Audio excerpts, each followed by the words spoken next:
అంత పోరాటం చేశారు. మీ త్యాగాలు మర్చిపోను. మీ రుణం తీర్చుకుంటా. తొందరలోనే మీ రుణం తీర్చుకునే రోజు వస్తుందని చెప్పి కూడా నేను మీకు తెలియజేస్తున్నా. జన సైనికులు ఇక్కడే ఉన్నారు,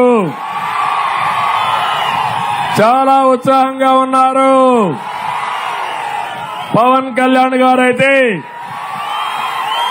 ఈ రాష్ట్ర అభివృద్ధి ధ్యేయంగా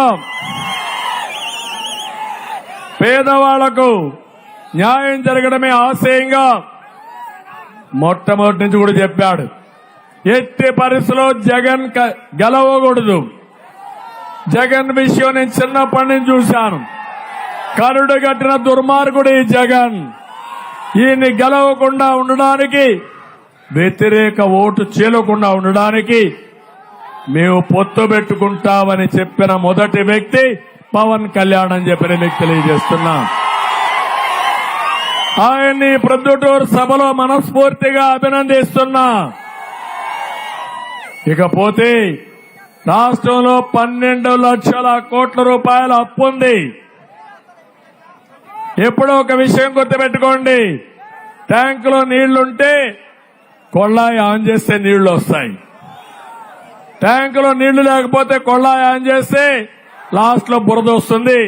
తర్వాత బురద అంతా కూడా బిందె కూడా నాశనం చేసి నిలిచిపోతుంది. అవునా కాదా? ఆ పరిస్థితి తీసుకొచ్చాడు ఈ దోపిడీదారుడు జగన్మోహన్ రెడ్డి. ఇతనికి సంపద సృష్టించడం తెలియదు.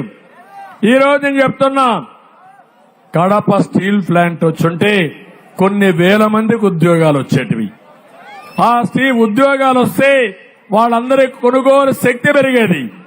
దానివల్ల కొన్ని లక్షల మందికి ఉద్యోగాలు డైరెక్ట్ గా ఇండైరెక్ట్ గా వచ్చేటివి. దీనివల్ల ప్రభుత్వానికి ఆదాయం వచ్చేది. అదే నేను చేశాను. కియా మోటార్స్ ని చేశాను. ఒకే 5 సంవత్సరాల్లో నీళ్లు లేవంటే గొల్లపల్లి రిజర్వాయర్ కట్టి నీళ్లు ఇచ్చి కియా మోటార్ తీసుకొచ్చి నేనే దానికి ఇనాగరేషన్ చేశాను. ఈ రోజు ఆ కార్లు చూస్తే 12 లక్షల కార్లు, కరువు సీమలో తయారైన కార్లు ప్రపంచంలో పరిగెత్తున్నాయంటే అది తెలుగుదేశం పార్టీ విజన్.